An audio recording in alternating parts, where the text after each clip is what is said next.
I want to welcome you to Dream Chasers Radio with me, your host, Yaya Diamond. What's up, peoples? How you doing? It is a great day, and I'm so very excited to have my next guest on the show. You know, some people are watching this show for the very first time on a different platform, and I want to welcome you and thank you guys so much. This is the authors interview edition for Dream Chasers Radio, and we have amazing authors here that have amazing books, and their books are just they range from anywhere from children's books all the way to real science fiction to fiction to biographies, autobiographies, memoirs. So, I mean, you can find it all right here. And that's what we're going to be talking about today. Another book today with author Brenda Jenkins. Welcome to the show. Thank you. I'm excited to be here. I'm excited to have you. So tell me, how did you get started? What was the one thing that triggered you to know that you wanted to write a book? Well, I'm a retired educator. I retired as an elementary school principal. So children have always been a big part of my life.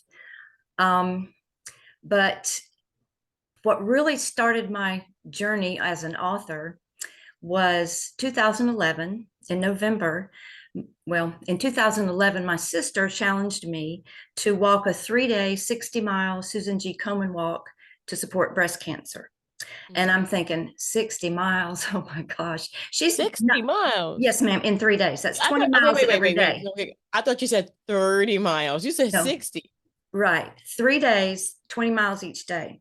Oh my And I'm thinking gosh. my sister is 9 years younger than me, but hey, Hurt if me she can do now. it, I wasn't gonna let her beat me out. So I agreed to do it. Well, when you're walking 20 miles a day, you have to build up to that. You have to train. So I live in the country, and I started training on these lonely, long dirt roads out here in the country. And when I built up to walking several hours at a time, I was really bored. I was so bored. And I thought, I just can't do this. It was driving me crazy. So I started making silly rhymes about my grandson. His name is Trip, and he calls me Ginny, like guinea pig. Okay. Yeah. And so I was making these silly rhymes up in my head just to have something to keep my mind occupied. I'd say things like, when he was a little guy, sometimes he would cry, and Guinea would hold him and sing a lullaby. It's just silly things like that. So time went on, and I was able to walk the walk with my sister. We went to San Diego, California, and walked in the walk. Wow. And it was one of the most overwhelming experiences in my life. I was blown away by the passion and the determination of thousands of people walking together for one cause. The support of the community there was fabulous. The streets were always lined with people cheering us on, giving us little treats, giving us water. Some people gave out shots. I didn't have any, but and then the most inspiring thing, I think, was the cancer patients or cancer survivors that were participating. There were women of all ages, like teenagers, mothers, daughters, grandmothers. Some were in the middle of their treatments, and their hair was wrapped in bandanas. Their head was wrapped in bandanas. There were even women in wheelchairs being pushed along. And it was just amazing. It was just so inspiring to me. And looking back, I realized that that was a blessing to me, because 3 months later, I was diagnosed with breast cancer. So I know that God used that 3-day walk to give me the inspiration and the motivation I was going to need on my journey. So Wow. I spent a total of 9 months in surgeries, major surgeries and recoveries. And while I was recovering, you never know what's coming in the future. And, you never think you're going to hear the words, "You have cancer." You would get choked up. And I was real worried about my grandson.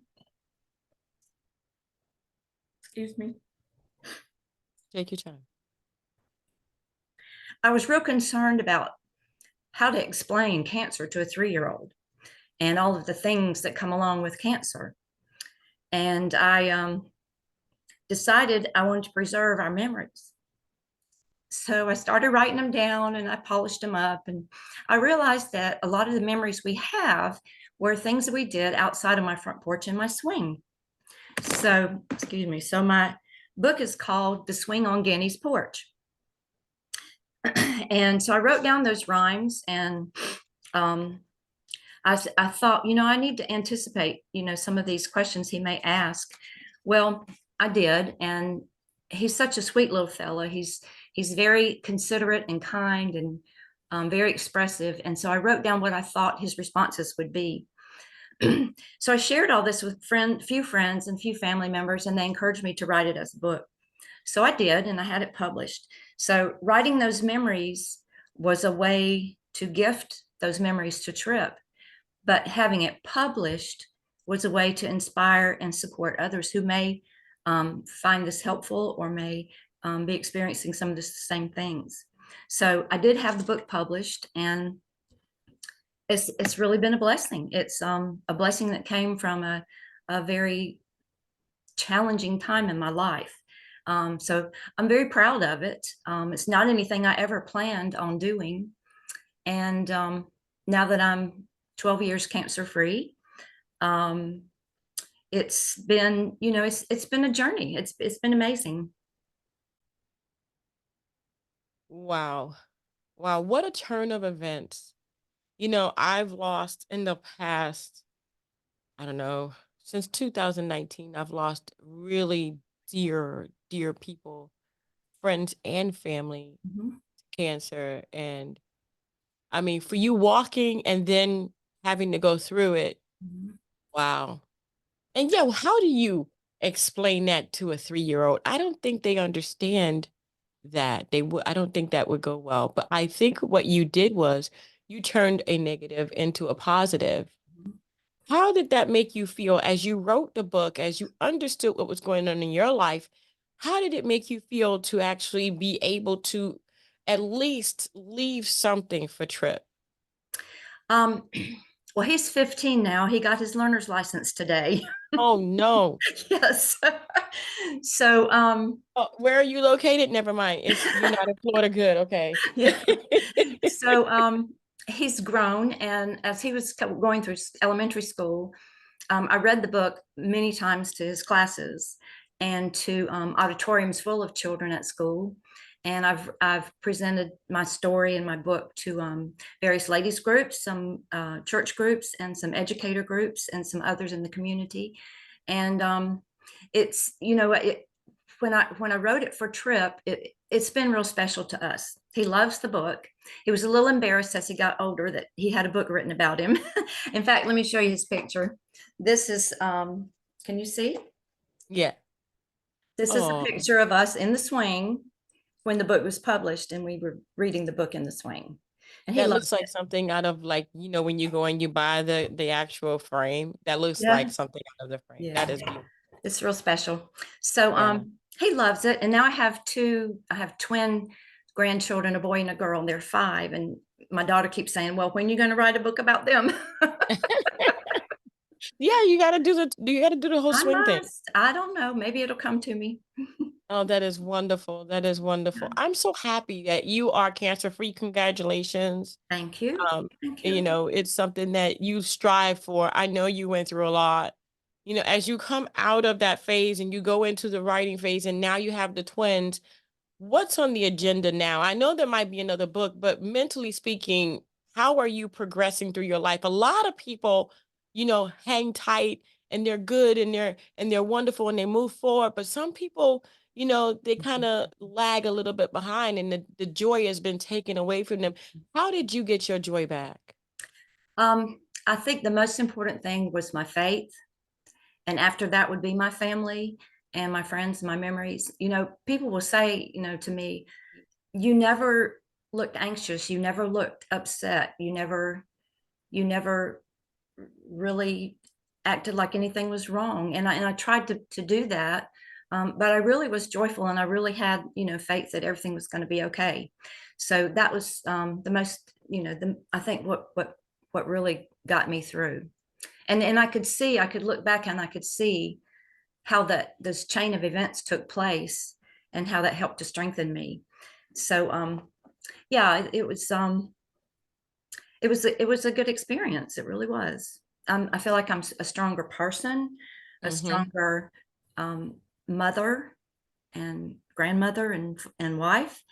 And it's not anything I would wish on anybody, of course, but I feel like my experience was turned into it's there's been quite a few blessings to come from it. I hear you. I hear you. Tell me about the book, The Swing on Jenny's Porch. On Guinea's Porch, right? This The Swing Ginny. on Guinea's Porch. Guinea's Porch. Yeah. Here's the book, The Swing on Guinea's Porch, and it is written from Tripp's point of view. Um, Oh. Being close to children for most of my life, I kind of know what draws them to books. They like colorful pages. Here's some colorful pages. They like rhymes. Children love rhymes because that helps them to learn to read and to memorize the book and feel like they're part of it. And they also like books that have a children's point of view because they can really identify with the characters. So, you mind if I read you a couple pages? I don't mind at all. Go right ahead. Okay. Um, the very first one turned into when I was young. Oh, excuse me. When I was very, very small, sometimes I would cry. My guinea would wrap me in a blanket and sing a lullaby in the swing on Guinea's porch. And then on farther, some other things we did. I love this one. Every day, a noisy train rushed by, clickety clack. I'd name the colors of the cars red and silver and black in the swing on Guinea's porch. And then I'll read you one more. The the part about how to tell him about cancer. One day I went to see her, and much to my surprise, a hat was where her curls had been, and tears were in her eyes. I asked her where the hair had gone and why that hat was there. She said she sent her curls to heaven for little angels to wear. So that's kind of how I Oh, imagined telling him and how he would perceive it in a way that a 3-year-old might, not be upset and know that everything would be okay. And he mhm. said, I said, now, Guinea, don't you worry when you're feeling blue, because now I'm big and I can sing a lullaby for you. And that's just exactly what he would have said in the Oh, swing on Guinea's porch. So it's all about memories and family and um, how our experiences with family are so important and how that does help us in challenging times. wonderful, wonderful. Do you really um think, and I think this, but do you think that this book may help another patient or someone who has breast cancer explain this to their young child, their young grandchild? I do, if they don't, even if they don't really explain it the way I did, maybe because of my faith, it gives a starting point for conversations with children. Um, it also has a very grown-up message, of encouragement to people who face challenges and trials. So it's a children's book with a grown-up message. So Mhm. yes, I do think it's. I have friends who have given these to friends of theirs who are facing hard times or illnesses, and it's been a meaningful thing. Awesome. I want to thank you so very much for being on the show, Ms. Jenkins. I mean, it's been such a pleasure. What kind of a message do you leave to your readers today? Hmm. Make memories. Make your memories and hold I on love to that. them. Yeah. Oh, yeah. 2 words, make memories. Beautiful. Gorgeous. Thank you so very much for being on the show. I'm going to have all of that information about the book, The Swing on Guinea's Porch, in the description box, wherever you're watching, below, aside, to the side, above. I don't know where it's going to be, but wherever it is, go ahead and copy and paste that and put that in your browser if it's not highlighted so that you can go there and check out the book for yourself. And if you're going through a phase and you don't know how to explain something to your young child, your young grandchild, or whatever the case may be, someone young that, you want to make sure that you can say it in the right way that doesn't really take them for a loop because they don't understand, you need to check out the book. I want to thank you guys so much for tuning in. Don't forget to dare to be different. And until next time, guys, bye.